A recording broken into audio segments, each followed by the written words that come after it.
Bonjour Adrien Gindre. Bonjour Bruce. Votre invité ce matin est Sébastien Chenu, député du Nord et vice-président du Rassemblement national. Bonjour Sébastien Chenu. Bonjour. On va bien sûr parler dans un instant de la situation politique, mais d'abord un mot bien sûr de ce dramatique refus d'obtempérer. Ce matin, le ministre de l'Intérieur a annoncé que le chauffeur criminel suspecté d'avoir mortellement renversé un gendarme à Mougins a été interpellé à Cannes cette nuit. Est-ce que vous rendez grâce à l'action à la fois des forces de l'ordre et du ministre qui s'est mobilisé ? D'abord, je vais avoir une pensée évidemment pour la famille de la victime, ce père de famille qui est mort dans le cadre de ses fonctions, de la mission de service public qu'il accomplissait.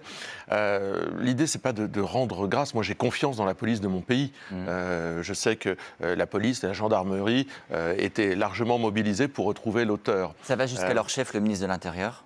Non mais c'est le minimum, enfin on ne va pas rendre grâce au ministre de l'Intérieur de faire son boulot, c'est-à-dire de courir après des délinquants. Le problème c'est que notre pays est en voie de sud-américanisation. C'est-à-dire qu'on se tire dessus, on refuse d'obtempérer, 70 refus d'obtempérer par jour. C'est d'ailleurs un miracle qu'il n'y ait pas plus de victimes. La réalité c'est qu'il pourrait y avoir chaque jour des gens qui décèdent suite à ces refus d'obtempérer. Quand Marine Le Pen hier dit l'État doit maintenant agir avec une rigueur implacable, Jordan Bardella dit rompre avec le laxisme. Est-ce que vous venez précisément de rendre hommage à l'action des forces de l'ordre ? Est-ce que ce n'est pas précisément ce qui est déjà engagé par nos forces de l'ordre ? Rompre avec le laxisme, Marine Le Pen a entièrement raison. C'est-à-dire qu'il faut que derrière, il y ait une justice qui s'applique. Lorsqu'on touche à l'intégrité physique de quelqu'un, par la loi, lorsqu'on touche à l'intégrité physique de quelqu'un, on ne doit pas sortir de prison avant la fin, avant l'issue de sa sanction. C'est-à-dire pas de remise de peine. Pas de remise de peine, pas d'aménagement de peine. Je vous donne un exemple sur quelque chose qui est particulièrement grave, dont on parle tous les jours, c'est l'antisémitisme qui se développe dans notre pays. Souvenons-nous, pendant l'été, il y a quelqu'un qui a proféré des insultes antisémites dans le métro. Une personne a déposé plainte, elle a eu raison.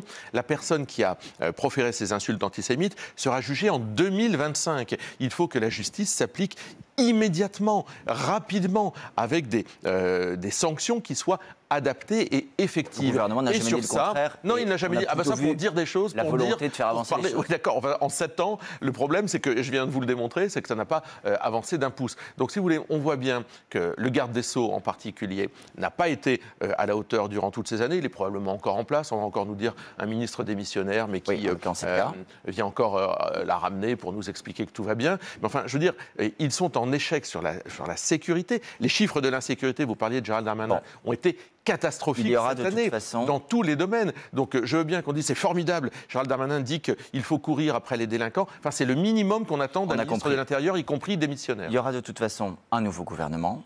Hier soir, le chef de l'État a confirmé, ce qui est un vrai faux suspense, qu'il ne nommerait pas Lucie Castet à Matignon, la candidate proposée par le nouveau Front populaire, au nom, dit-il, de la stabilité institutionnelle. De son point de vue, ce gouvernement aura été renversé. Il a eu raison d'agir ainsi.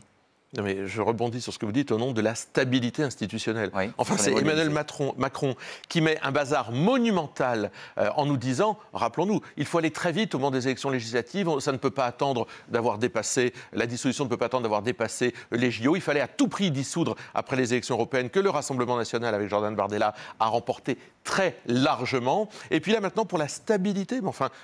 vous aviez vous-même dit que vous censureriez un gouvernement d'une effet, vous pourriez vous réjouir du fait qu'il l'écarte. Ce que je veux dire, c'est que Macron, d'abord, a semé le chaos, comme à peu près sur tous les sujets qu'il a touchés depuis qu'il est président de la République. Marine Le Pen l'avait dit, s'il n'y a pas de majorité absolue, et Jordan Bardella l'avait dit, le procès lui a été fait, eh bien, ce sera le chaos. C'est le chaos. Aujourd'hui, il faut sortir du chaos. Mais comment ? Mais Emmanuel Macron, non mais attendez, c'est quand même lui le président de la République, c'est à lui de donner des perspectives aux Français. Moi, ce que je vois, c'est qu'effectivement, nommer la dame de la comptabilité de la mairie de Paris d'extrême gauche semblait tout à fait surréaliste. Bon, et ça, la dame de la comptabilité, c'est un peu méprisant. Mais c'est parce qu'en fait, je vais vous dire, elle n'a aucune expérience politique. Parce que je me souviens qu'on a fait le reproche à Jordan Bardella pendant les élections législatives de sa jeunesse, de ne jamais avoir été ministre de quoi que ce soit. Il est député européen. Oui, enfin, elle est énarque, elle est énarque haut fonctionnaire. Mais justement, danger. Elle est énarque et haut fonctionnaire. Et par ailleurs, pour vous, c'est un brevet être une dame de la comptabilité, c'est pas non plus un métier honteux. Ah non, mais ça ne vous qualifie pas automatiquement parce que vous êtes d'extrême gauche pour devenir Premier ministre. Ça veut dire, Sébastien Chenu, je rebondis sur ce que vous fait remarquer Bruce, que vous écartez toute idée d'un Premier ministre qui serait dit technique. Ce serait un mauvais choix par définition. Mais la question, c'est pas celle des hommes. Il va bien falloir quelqu'un en Matignon. Non mais bien sûr, mais c'est la question, c'est pour faire quoi Nous disons, si c'est l'extrême gauche, avec la dame de la Compta, alors nous censurons. Bon, parce que nous ne voulons pas du programme de l'extrême droite. Et alors, si c'est dangereux, sans les insoumis, ce qu'Emmanuel Macron, dans son communiqué hier, demain, nous tend la main. Non mais demain, nous allons voir. Alors je vois que Emmanuel Macron n'a plus rien à faire de notre avis d'ailleurs. Il a dit que le RN, enfin ses services ont dit que le RN ne sera pas reçu à l'Élysée. Et que les 11 millions d'électeurs que nous représentons, finalement, il enjambe ça. Vous regrettez de ne pas être convié une deuxième fois? C'est pas qu'on regrette, parce qu'on connaît les opérations de communication d'Emmanuel Macron, mais enfin, cette façon extrêmement désinvolte de montrer aux électeurs du Rassemblement national qu'il n'en a rien à faire de ce qu'il pense est quand même absolument ahurissante. Alors que nous gouvernez, vous n'allez pas nous dire que vous étiez pour gouverner. Nous sommes le premier groupe à l'Assemblée nationale. Non seulement la première opposition, mais le premier groupe de l'Assemblée nationale. Vous n'aspirez pas à gouverner, Sébastien Chenu, sauf parce qu'on a mal compris. En tout cas, pas gouverner sur ces positions-là, ce programme-là, et sans majorité. Donc, nous, on veut gouverner avec une majorité autour de Jordan Bardella. Le chef de l'État a écarté l'hypothèse que des insoumis puissent le gouvernement. Hier soir, dans le communiqué de l'Élysée, il tend la main aux socialistes, aux écologistes, aux communistes et esquisse qui pourrait être une coopération aussi avec la droite républicaine. Est-ce qu'un gouvernement qui aurait ce profil-là, vous accepteriez de vous dire non, nous ne le censurerons pas, nous lui laisserons une chance? On va voir ce que défendra, ce que proposera un tel Premier ministre. Et on va mettre des conditions. L'immigration, la sécurité, le pouvoir d'achat des Français. Enfin, vous vous rendez compte que 50% des Français ne sont pas partis en vacances. Vous imaginez que dans des circonscriptions comme la mienne à Denain, c'est au-delà de la moitié des gens qui ne sont pas partis en vacances, des gamins qui n'ont pas vu la mer. Donc, si vous voulez, les questions de pouvoir d'achat, les questions de sécurité, on en a parlé en début d'interview. Donc la censure par principe, c'était au cas où il y aurait des insoumis. Maintenant, vous laissez une chance aux produits. Enfin, si c'est pour continuer la même politique que celle d'Emmanuel Macron, rapidement... Non, mais j'entends qu'il n'y a pas d'opposition de principe. Non, mais on va voir qui sera nommé, ce qu'il va raconter. Mais on met des conditions.